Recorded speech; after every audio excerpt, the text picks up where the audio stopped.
Wassail, beautiful people, determined, loud, clear.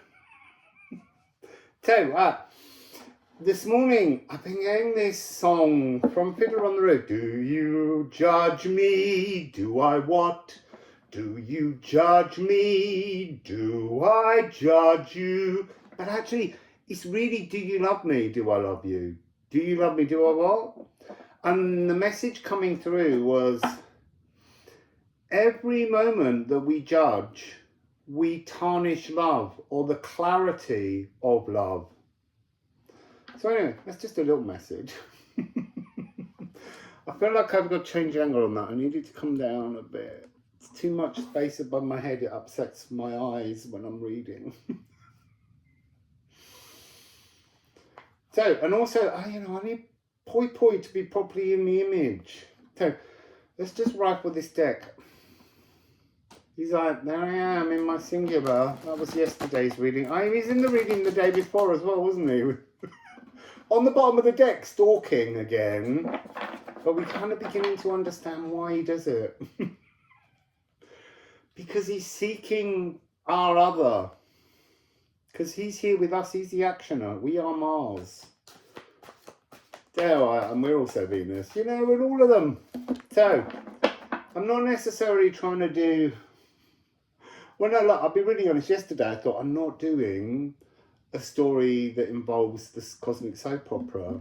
It's like, do you reckon? It's all the cosmic soap opera. So, let's just go with what's today's. Oh, see, it's another one of them. The first card that came was this, the conjunction.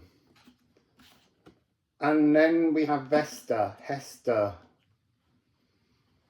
she of the Vestal Virgins. The inextinguishable flame. Right, background pink noise is coming through, and background brown noise, background white noise. It's like, what is the frequency that's in you? What's the frequency you're sensing? What's the frequency you hear that is distracting? That's interesting. That's the part. What is it that's distracting you? What is it? You're standing on a threshold of an epiphany, and it doesn't feel like there's some, it's not like, I don't want to say this is darkness. I don't want to say that this is some sublimely beautiful world ahead of you. It's like it will not reveal itself until you step over the threshold, and then it must have something to do with this. You're in conjunction. You are the key. Okay, so please, not so fast. So going back to that story before the rest of it comes in, you're standing on this threshold, but there's something behind you that's comforting, that's like a pink noise, brown noise. See, I want to say orange noise, white noise, that's distracting you, that's stopping you stepping over. You see, this mother phallus. This has something to do with yesterday's reading, with the crane flies, the female energy inserting itself into the male. It's to do with the hierogamous. Because I never quite understood that. But the reason it's on there is because Vesta tended not to appear in human form. That'd be interesting, because I've got a funny feeling that there was a Hester statue, but not a Vesta. Almost like in that galactic Greek inheritance frequency, there's a greater clarity. You can see, I haven't forgotten the other bit I'm going to, it's just there's too much coming through from Vesta. It's such a huge energy. It's the eternal inextinguishable flame. It's like, all right, sit down, I've got a lot to tell you. And yet in the Roman version, there's a much greater mystery applied. So she never appeared in form. When you went to visit the Vestal Virgins, and again, it's this virgin energy. Too much information. So it's consciousness penetration. So they're looking at the flames in the fire. Please, I can't say it all I can't unpick everything you're showing me. The flames in the fire, Vesta would often appear as a penis. But anyway, this is something to do with all of that. So the other thing, we're back on the threshold that came through ages ago and then got trodden on by all these other things. There's it's doors and keys that we talk about, and they're all a little bit wonky woo. It's not like you get given a key to a door that's some kind of magic piece of consciousness that you turn and then you open the door. You are a key, a frequency, and that is a broadcast radio station timeline. And so you are tuning your philosophy, your feelings, your outlook, your emotions, and that is a chord frequency, a tuning key that stands at the doorway, because we're always at a doorway. Every moment of our life we're at a doorway, because that's how we're bringing in a timeline and matching. And when you transform your patterns, then you can stand on that threshold and a new timeline can tune itself to you. And you are the key. And there is something, again, I'm just constantly at the moment getting pineal gland. So Vesta says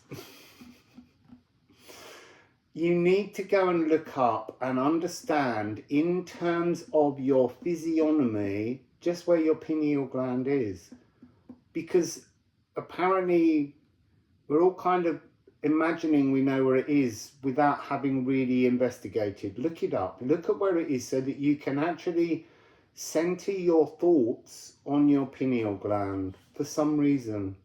I'm going to go to this deck because I need some other, I need some prompts, because literally I've had so much information just dumped in me. I can't, it's just all foggy now. So Vesta, I have to. They just didn't feel right as they turned over, and she's like, I'll explain it. She's putting them all in the deck. I'm stopping, getting scared of too much information.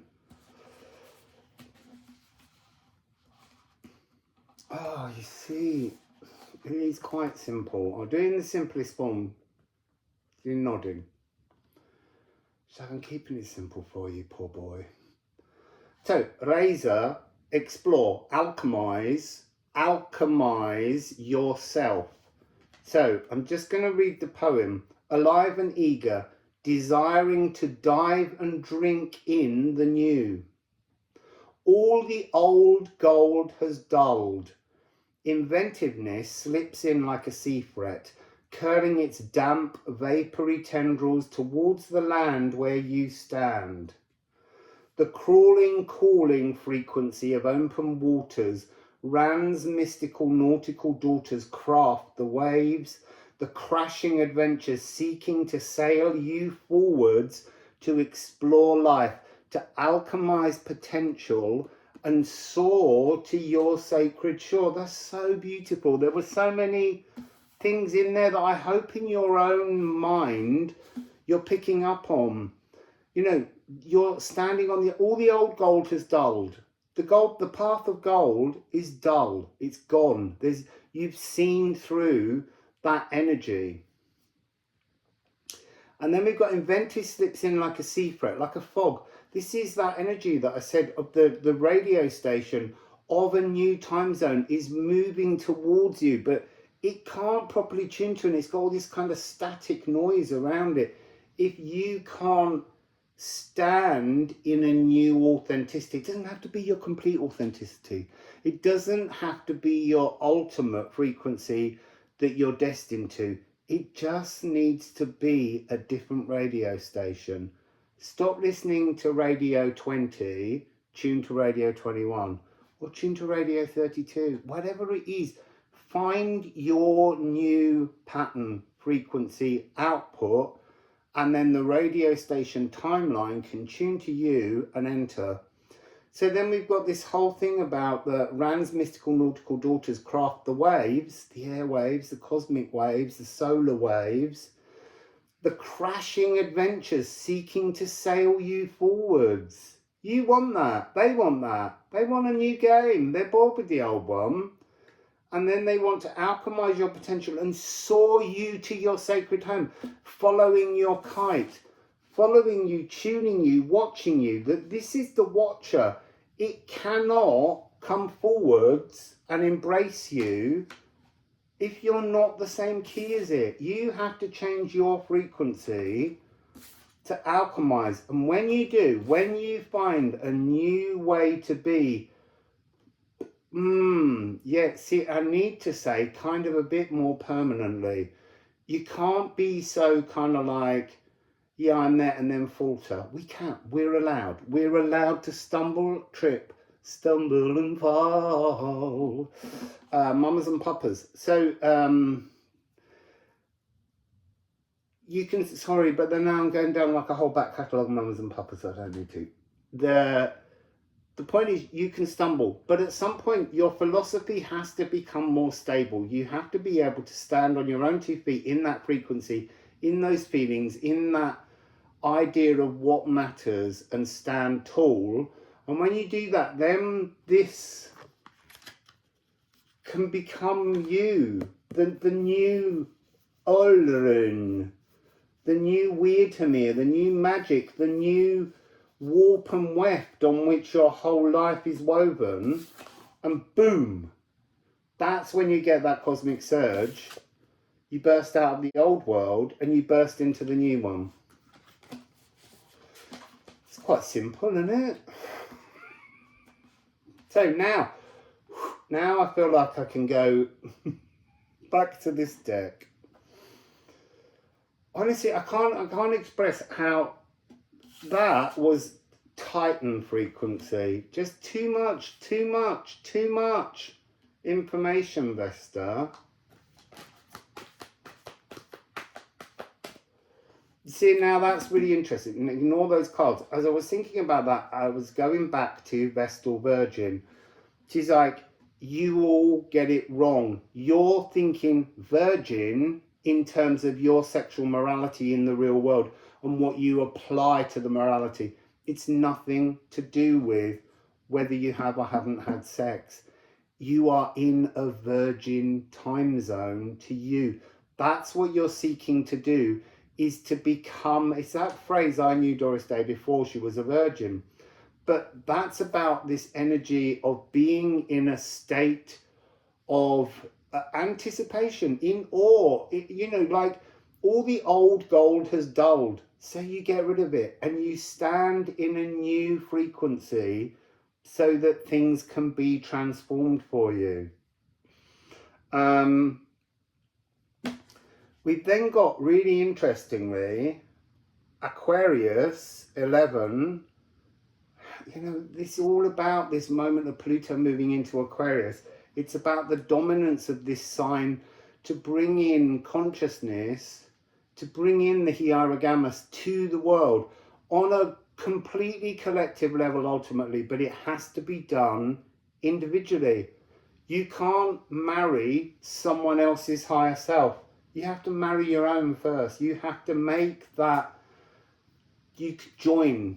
And then it's so fascinating because we've then got the divine Aqua Vita. And it's like, this was playing in my head earlier. when I was making coffee, and it's about time to skip this track.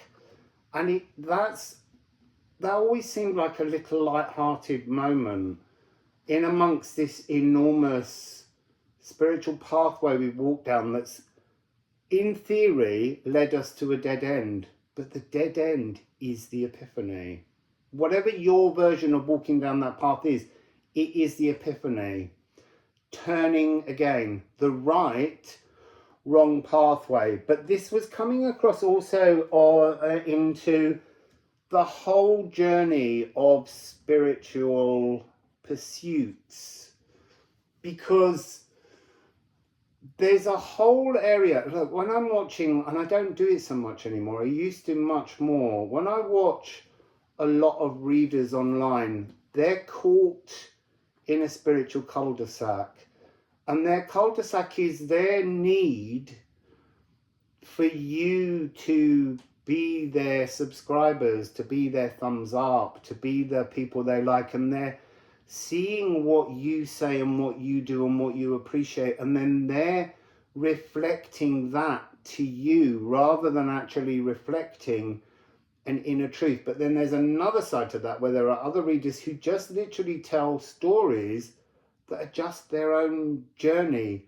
with all their own memories. And this is something that's leading us down a spiritual cul-de-sac, because you can get to a stage where you're believing everything you're hearing, whereas what we're really meant to be doing, and what I'm trying here to do, is to say to you, these are new ways to philosophize, but whether you want to take them on board or not has to be you. This is a personal journey. So I don't want to tell you that you're being attacked by people outside of you, because that's a really it's a wrong energy to bring to you. If you are feeling like you're being attacked, it's you doing it. It's you allowing it. We have to take personal agency for what comes to us, even when it just keeps going wrong and wrong and wrong, and we don't know how to transform it. I do that. You know, we all do those things. Sorry, I'm getting this 1181 is really shouting at me for some reason that might be important. But yeah, it's cycles, and it's kind of like the music festival sound system. This is what happens so often to us, and it's going back again to this background pink noise, brown noise, orange noise, white noise, whatever you want to call it. This is all the sound systems out there in the world. They're not wrong. You might need to follow that spiritual pathway to reach the dead end and turn round. But you need to be aware that these are other people acting as the DJ. You need to be your own DJ. You need to play your own tunes. You need to make your own decisions. But it doesn't hurt to hear ideas. Sometimes if you get too caught up in other people's ideas, they can become quite difficult fixed philosophies that you need to break free from.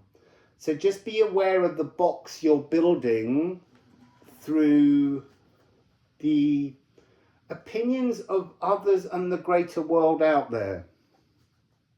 It was a bit of a rant, I'm sorry about that, but I think Vesta gets a little bit frustrated because, okay, so Vesta is trying to say, we reach these doors, we reach these moments where we stand on the threshold and we want to go over, but there's all this background noise, and some of it is these ideas that we're holding on to that aren't genuinely from within our own truth. And that's what we need to do. You know, you can read a best-selling book by an author that tells you this is the solution. No, that's their solution. You can go to it and think, yeah, I like that bit, don't like that bit, like that bit, don't like that bit. A week later you go, oh, I don't like that bit now, I like that bit now. You need to work things through your own frequency. And Vesta's like, I stand there with all these different dimensional possibilities and I can't give them to you because they're not I can give you a bit of it. I can give you that bit. But what you want is you want this. You want the whole of it to be yours. And you can't do that because you're carrying other people's things. The narcissist energy that we all have to go through. That energy, and it's creaking, it's giving you tension, and she's like, you can't go, you can only have that bit. You can have that bit, you can have that bit, you can have that one, you can have that one. And we want this. We want the whole thing. But she can't give it to you because it's not the ultimate authenticity of yourself. And I'm not trying to say you can only just go bang into the ultimate. She'll give you that bit. She'll give you that bit. She'll give you that bit. But you're trying to get more and more of your authentic truth into the frequency. And then it'll be a beautiful place to be. See, I feel like I don't want to put any more down now. She's like, just leave them with that to think about. And she's saying, and let them really think about it and decide what they've just heard matters to their authenticity. Because not all of it will. Interesting. Wassail.